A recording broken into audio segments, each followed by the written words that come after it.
Hello and welcome to Out the Closet with Stella. To start the series off, I'm going to be starting off with my coming out story. Now, as this video is more about gay Tom than Stella, today I chose to do my halfway makeup. Sort of neither here nor there, bearded fish. Okay. Let's just start again. In the style of Katya and Trixie. Hi, I'm a big puffy gay boy in the porno you watched last night. Tom. Hi, I'm the cum-guzzling whore you lost your wallet to on the weekend. Stella. And welcome to Out the Closet with Stella, the show where we talk about whatever we want, because it's our show, not yours.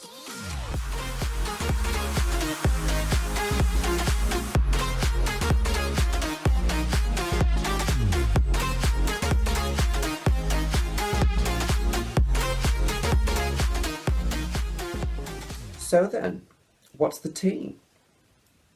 Today's video is all about my coming out story. Let's roll this way back, honey. Back to the days of baby Tom, insert jokes here. As a little kid, I was quite a feminine child. I always found better friends in girls than I did boys. I still had male traits, but my femininity definitely outshined my boy mode. My auntie said to my nan and my parents at the young age of 7 that she could see these female qualities in me and question whether I would grow up to be gay. So as you can imagine, primary school was a bit iffy in general. Then I reached year 3 or 4, where I was bullied horrendously, but not by who you'd expect. You're all sat there thinking, oh, must be some snotty little school kids. Honey. Nope, I was bullied by my teacher. He isolated me and bullied me over the course of 11 weeks. He manhandled me at sports day in front of my own parents, of which my mum and dad had to muzzle a very fucking angry grandmother. Let me tell you that. For over 11 weeks, this teacher made my life a living hell, until eventually I built up the courage to finally tell my parents, who then took things into their own hands and got the teacher removed from education. Due to being bullied by this teacher, I was then forced to move schools, where I soon found myself in a quiet little school in Lower Broadheath. Shout out to all you Broadheath people, I hope you're all well. My first day at primary school, I became friends with a young lad who was also experiencing difficulties fitting in. So naturally, we got on like a house on fire. Now, I'm not going into the ins and outs because I'm not willing to name and shame, but we learnt a lot from each other, but remained in denial. While in Broadheath, we befriended a young girl who would actually turn out to play quite a significant role in my life, as she soon became my girlfriend. I know, right? Denial at its finest, and bless her, she probably knew too. But there we were, 3 or 4 years in a relationship, on and off. Moving on to high school, I slowly became more and more distant from my best friend, because we were obviously not at the same school anymore. I can't remember exactly at what point me and my girlfriend broke up, but from here on out we were not together. So, still in denial and finding better friends in girls than I did boys, I soon found myself suffering in silence again for the first few years of my high school life. Still dating girls to prove I wasn't gay. You ain't fooling nobody, honey.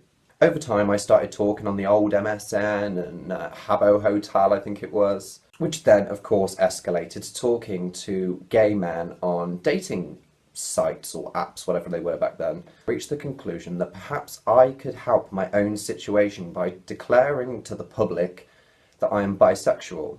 I thought maybe people would then leave me alone, given I'd publicly accepted their taunts. Nope.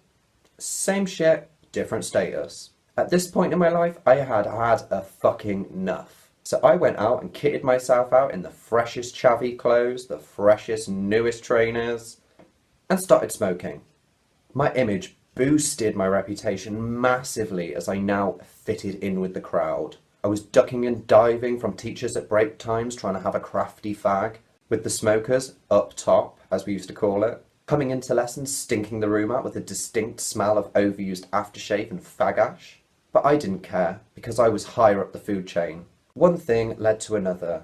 My smoking habit heightened, and I tried my first joint. From here on out, my life went into a deep, dark spiral into oblivion. I was committing crime after crime. I was borrowing from one hand to pay another. I was on the brink of at least 10 months in prison. My life, my schooling, my family, all gone to shit. Midway through high school, I was eventually made to attend 2 different regular counselling sessions in a desperate attempt to sort my act out. However much I fought and refused to speak to these people, my counsellors could see straight through me. Excuse the pun there. My destructive behaviour was all down to one underlying issue: dealing with being gay. Months of counselling and nothing had improved. I was moved to a school in Pershore, miles away from my home, because no other school would take me. My only alternative after Pershore was a PRU, Pupil Referral Unit. While at Pershore, I became really good friends with a lesbian girl on my bus, who over time managed to get me to open up about my sexuality and who I really was. And for the first time in my life, I could finally admit to myself, I am gay. Soon after this, I felt that I needed to tell my mum. My mum being the bubbly, lively person that she was back then, I had this glorified image of the whole, "Mum, I have something to tell you," talk, being all motherly love and cuddles. I was wrong. I in fact got the very opposite. Her response to this was, "Oh, I ain't got time for that. My fella's here." Thanks, Mum. As for my dad, I never felt that me and him had a very positive relationship. I always felt that I disappointed him because he didn't have the football-crazy son that he probably always wanted.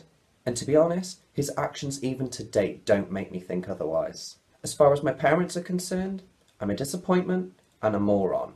Now let's just get up a Google description of a moron, just the sheer hell of it, you know. A moron, stupid person, and a term used to describe a person with a mental age in adulthood of between 8 and 12. Now I'm sure you can tell from the presentation in this video that I am far from fucking uneducated, but we'll leave that there. Anyway, moving swiftly on, this isn't a personal vendetta against my parents. That's in the next video. In my last year of Pershore, I finally plucked up the courage to do the coming out status on social media. I posted,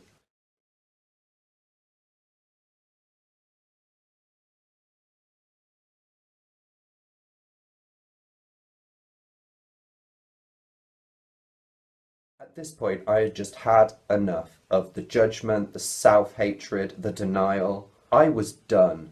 I wanted to be able to love me for me, regardless of whatever sexual orientation I may fall into. The response on my coming out status was absolutely overwhelming and provided me with the fire under my ass I needed to learn to love myself again. A lot of my friends responded with funny comments, like, "Thank God, what took so long?"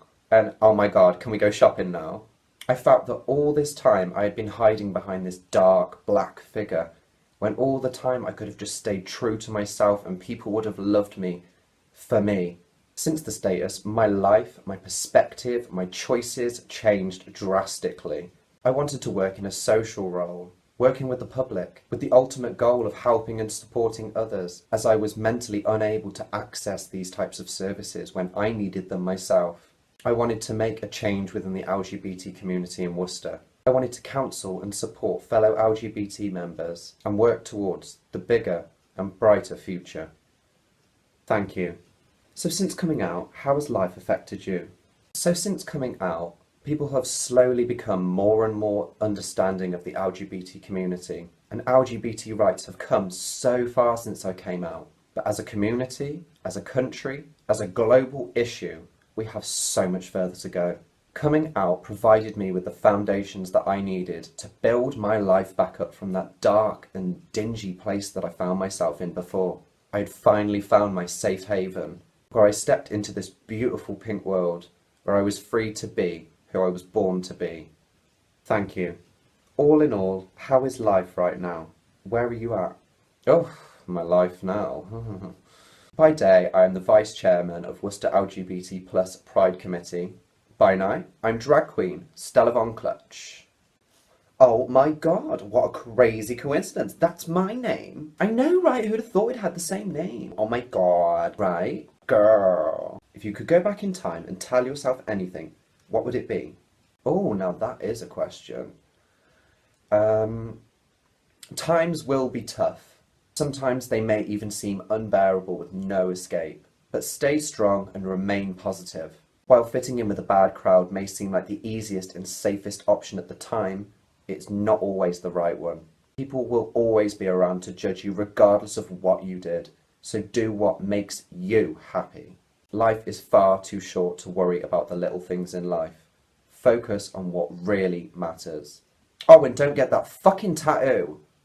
Thank you for that, Tom. To conclude this video today, what advice could you give to someone who is struggling to come out today? That is such a hard question because each person's story and background is so different from the next. What might apply in my story, in my lifetime, might not necessarily apply to someone else's.